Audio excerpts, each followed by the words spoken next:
Quand Thiago Santos débarque au LOSC, il ne lui faut que quelques semaines pour faire comprendre une chose. Ce gamin n'est pas un latéral droit comme les autres. Percutant, explosif, imprévisible, un joueur capable d'éliminer n'importe qui sur son côté avec une facilité presque absurde pour son poste. À Lille, très vite, un mot revient dans toutes les discussions. Crac. Mais derrière les highlights, derrière les dribbles, derrière les accélérations qui faisaient lever Pierre Mauroy, il y avait aussi un autre combat. Un combat plus silencieux. Et peut-être même plus dangereux qu'une blessure au ligament croisé. Dès sa première saison, Thiago Santos impressionne absolument tout le monde. Alors oui, défensivement, il apparaît encore parfois trop tendre, par moments mal placé, et encore brut. Mais offensivement, c'est un cauchemar pour toutes les défenses de Ligue 1.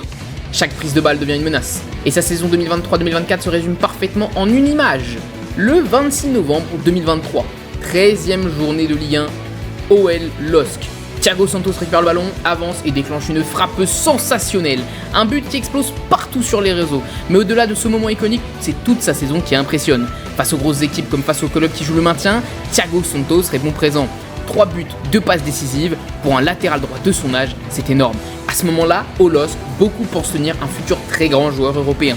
La saison suivante devait être la saison de la confirmation. Et les débuts de l'exercice 2024-2025 semblent leur donner raison. Thiago commence fort, très fort même, plus mature, plus juste, toujours aussi agressif offensivement. Le LOSC tient peut-être enfin son couloir droit pour les années à venir. Puis tout bascule. Le 15 octobre 2024, pas un match, pas une action spectaculaire, un entraînement, et parfois c'est là que tout s'écroule. Thiago Santos se blesse gravement, le verdict tombe rapidement, rupture des ligaments croisés. La blessure que tous les footballeurs redoutent. Silence. Parce qu'au-delà du joueur spectaculaire, le LOSC perd surtout une arme essentielle. Sans lui, le côté droit perd toute sa percussion. Et le timing est catastrophique, car dans le même temps, Edon Zegrova finit lui aussi touché physiquement. Résultat, tout le côté droit lillois s'effondre progressivement. Même si les résultats restent globalement bons, Lille perd en déséquilibre, perd en vitesse, perd en folie. Et en Ligue des Champions, ça finit par coûter cher. Pendant ce temps-là, Thiago disparaît des terrains. Et il ne reviendra plus de la saison. Mais le plus dur ne faisait peut-être que commencer. Pendant des mois, Thiago Santos travaille pour revenir. Un objectif l'obsède, la Coupe du Monde. Il veut revenir vite, trop vite. Parce qu'au fond, il sent le temps lui échapper. Alors progressivement, il commence à brûler les étapes. Malgré les recommandations médicales du club, malgré les protocoles, son moral plonge. Et plus le temps passe, plus il s'enferme dans quelque chose de négatif. Quand il se retrouve enfin à l'entraînement collectif, pendant un instant, l'espoir revient. Mais très vite, il comprend que son corps ne suit pas encore. Et là, tout explose une deuxième fois.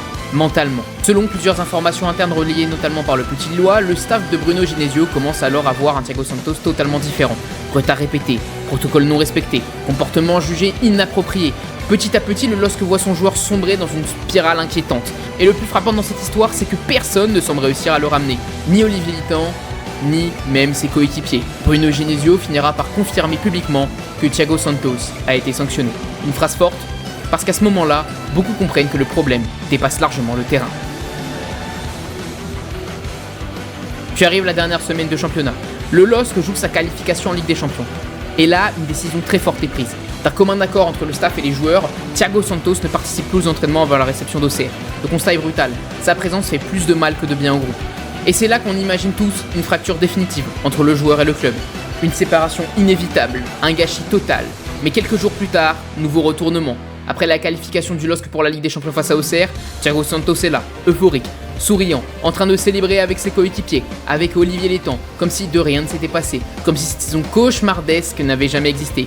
Et cette image intrigue énormément en interne comme chez les supporters, parce qu'elle peut vouloir dire une chose, que cette mise à l'écart a peut-être servi d'électrochoc. Aujourd'hui, l'avenir de Thiago Santos reste flou, mais tout n'est pas terminé. Déjà parce que Bruno Genesio n'a jamais totalement fermé la porte. Il l'avait affirmé. Thiago Santos a toujours sa place au LOSC. Et surtout, le contexte change. Thomas Meunier devrait quitter le club à la fin de son contrat. Davide Ancelotti arrivera sûrement avec un nouvel environnement technique. Autrement dit, une nouvelle hiérarchie peut naître. Et malgré tout ce qui s'est passé, Thiago Santos garde encore quelque chose que beaucoup n'ont pas. Un potentiel immense. S'il retrouve sa tête, s'il retrouve son corps, s'il accepte enfin de prendre le temps. Alors peut-être que cette histoire n'était qu'un passage sombre avant un retour. Et peut-être qu'un nouvel objectif pourrait brûler dans sa tête. L'Euro 2028. Mais dans le football, certaines carrières ne se détruisent pas sur le terrain. Elles se brisent en silence. Et aujourd'hui, personne ne sait encore si Thiago Santos prépare son retour.